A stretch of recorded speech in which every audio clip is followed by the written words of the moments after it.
Hello दोस्तों, कैसे हैं आप सब लोग। मैं उम्मीद करता हूं कि आप सब बहुत बहुत ज़्यादा अच्छे होंगे और अपना ध्यान रख रहे होंगे। तो चलिए आज की कहानी सुनते हैं। आज की कहानी का नाम है बंदर और घंटा।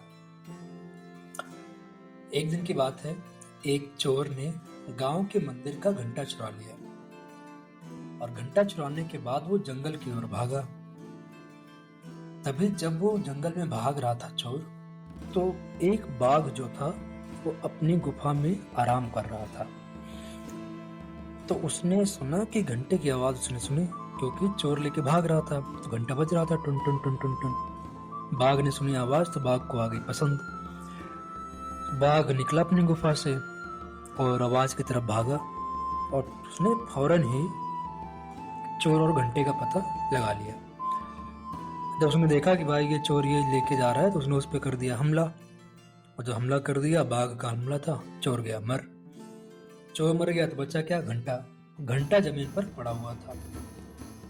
घंटा जमीन पर पड़ा हुआ था और बाघ को मिल गया ताजा ताजा मांस, तो उसको खाने लगा। कुछ देर बाद वहां से बंदरों का पूरा जत्था गुजरा, दल गुजरा। उन्हें भी घंटे की टन अच्छी लगी। तो पहले तो सारे जितने भी बंदर थे पूरे गुट में, सबने पहले खेला घंटे से, टन टन वो टन ये टन, पहले ये मार रहा है वो मार रहा है, सबने बजाया घंटे का। सारा दिन की मेहनत के बाद बंदर सारा दिन मेहनत करते और रात को घंटे से खेलते, टन टन टन करते, मजे करते, मस्ती करते और अपनी थकान मिटाते थे। अब गांव वाले जब भी रात को घंटे की आवाज सुनते तो डर जाते। अब दूसरी तरफ ये कि गांव से चोर की लाश मिलने के बाद ये अफवाह फैल गई कि जंगल में कोई बुरी आत्मा घूम रही है, जो इंसानों को मारने के बाद खुश होकर घंटा बजाती है। सारे गांव में जल्द ही ये भी अफवाह फैल गई और कि कोई बुरी आत्मा है भाई, कोई बुरी आत्मा है। और डर के मारे लोग घर छोड़ छोड़कर भागने लगे। हालांकि गांव की एक औरत इन बातों पर विश्वास नहीं करती थी। वो काफी हिम्मती थी और बहादुर थी। उसने इस घंटे की आवाज के पीछे कारण को जानने का फैसला किया कि भाई क्या है, आखिर क्या बज रहा है ये रात को।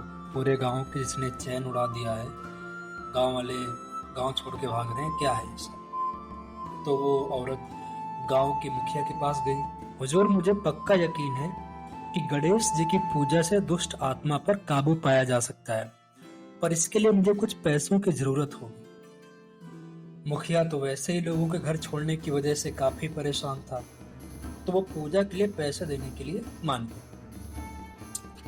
और इधर जो चतुर औरत थी, उसने कुछ फल मेवे खरीद कर गांव के मंदिर में पूजा की।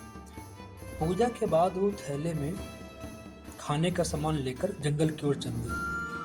उसने उसी पहाड़ी पर खाने का सामान रख दिया जहां बंदर खेलते थे और फिर वो झाड़ियों के पास छिप गई। शाम को बंदर वहां आए तो उनकी नजर खाने के सामान पर पड़ी, तो घंटा छोड़कर खाने के सामान पर लपके।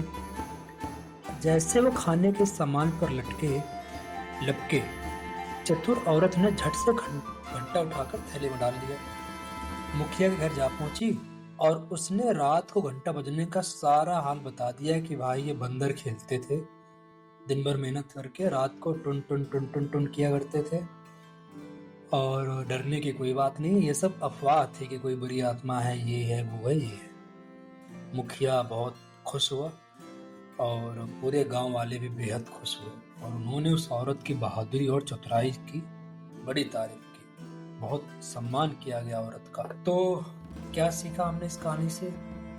फिर से हमने यही सीखा कि भाई अफवाहों पे भरोसा नहीं करना चाहिए और अपना दिमाग लगाना चाहिए, मेहनत से हिम्मत से काम लेना चाहिए और कुछ करना चाहिए। भागना नहीं चाहिए डर के मारे, घर छोड़कर, गांव छोड़कर, शहर छोड़कर।